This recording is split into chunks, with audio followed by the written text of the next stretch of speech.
Okay, now that we have gotten this far, we know what an environmental scan is about. Now we've got to look at the market factors. And this is where Michael Porter comes into the equation.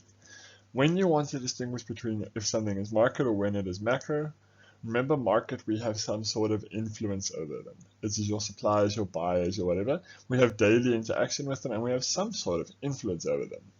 Pestle doesn't happen all that often, but when it does happen, then we kind of just have to deal with it. So market is more things that you will deal with on a daily basis. I'll run through some of them with you and give you the main points of each slide. Okay, so Michael Porter, the first thing he looked at, he was a level of rivalry. These are the people selling the exact same product that you are. And you have to ask yourself, who is currently a threat?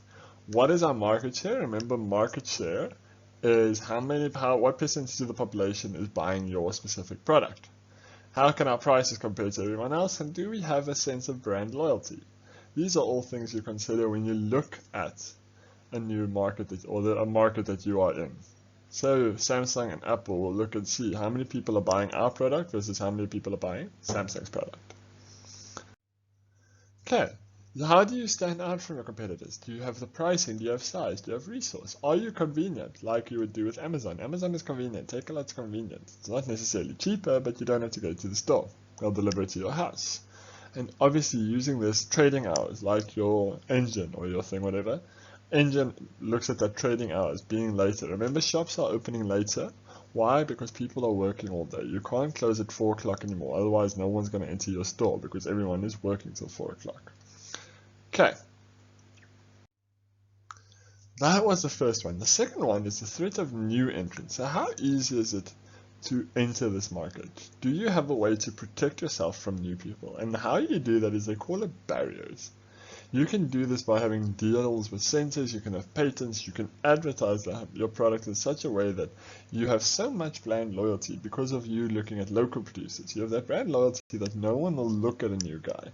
As you see the new guy on the left here. If no one will even look at the new guy, he is not a threat to you. Okay, but when you have no brand loyalty, when the current brands are not well known, when you don't need a lot of initial capital, and it's easy to enter the supply chain and no government is regulating or there's no retaliation. Retaliation is illegal in South Africa, but it's still something that a lot of people think about it. And you do not need a lot of technology. That is when a new guy can swoop in and steal you from under you. So government sometimes, or there are some things, but remember, even like low capital and weak government regulations, that's not something that a business can affect. Sometimes but things that you can is you have your own brand loyalty, you create your own brand loyalty. You make sure that you have the best access to your suppliers. You take the position that's the closest to them and gives you the best access. You can have deals with them. Things like that are things that you can actually control as a business. Okay, so how do you build it? You build it through brand loyalty. Your customers will go with you because they know who you are and they won't even look at the new guy. You can have a cost advantage. You do that by having access to suppliers and distribution channels. You might have access to different things that no one else has. Okay, you can also look at things like your capital requirement. Is it a high fixed cost to enter into an industry like telecommunications? It's a lot of money that you have to spend. As I say, retaliation, you're allowed to put it in a test. Just know that in South Africa, it's really not, it's a bit frowned upon. But you can collude and deter new entrants. I will accept it for now. Okay, but be very careful with that one. Okay, then you have your availabilities of substitutes, and this is very much like your level of rivalry, but it is more with similar products. Coke or McDonald's and Burger King do not sell the exact same product. I have no idea what's in a McDonald's burger, but I'm pretty sure it is not mostly beef, but whatever. And Burger King is the superior being.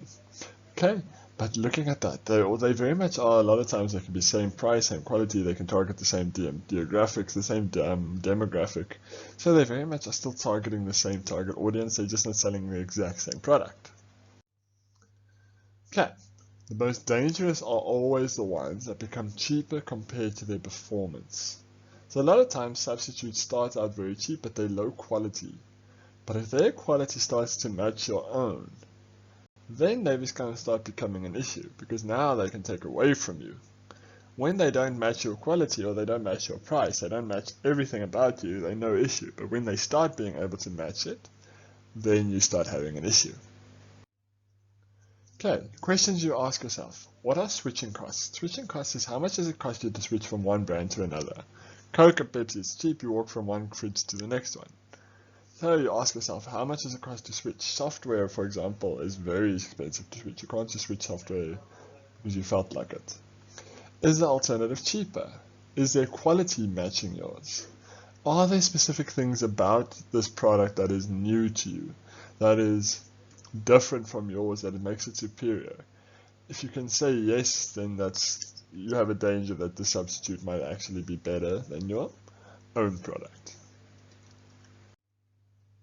Okay, then you have to look on your suppliers. You are very dependent on your suppliers for the right quantity, quality, price, whatever. And remember, you can talk about specifications. Your supplier has to meet your specifications. That's the proper word.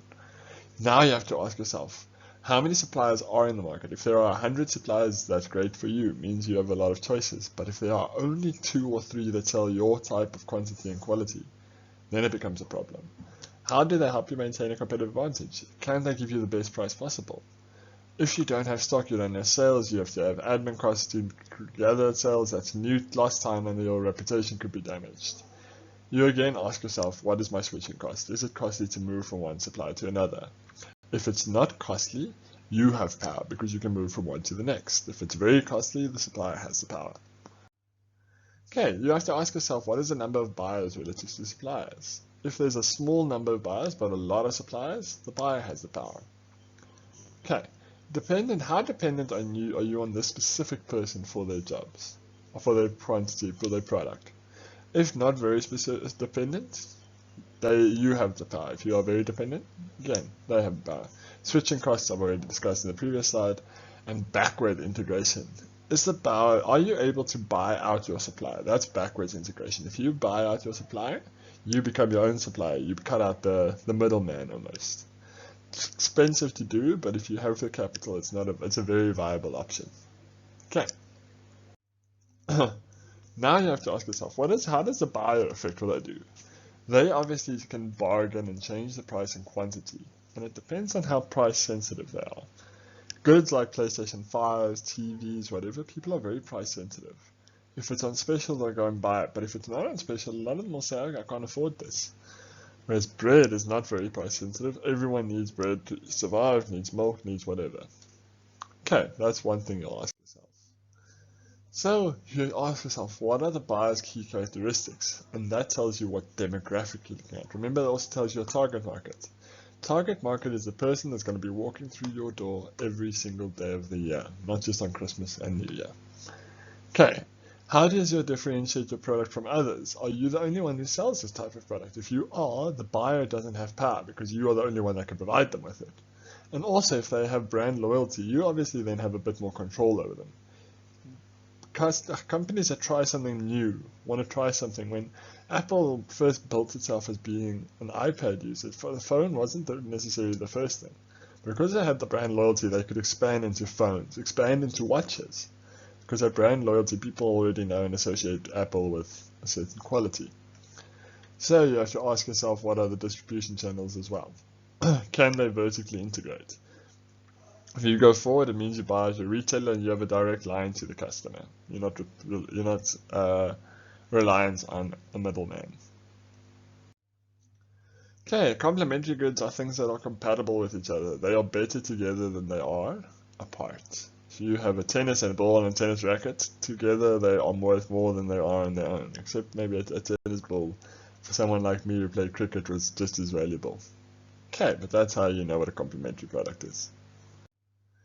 As I said, they have more value together than apart, and if the business is booming for one of them, the other one also benefits. For example, when fast food became very popular due to COVID, Mr. D benefited from it because it was a complementary good. When you make hot dog buns cheaper, obviously Viennas are going to sell just as well because you need both to actually use the product efficiently. So that's how you can come up with certain ways to sell products together in order to have people use them.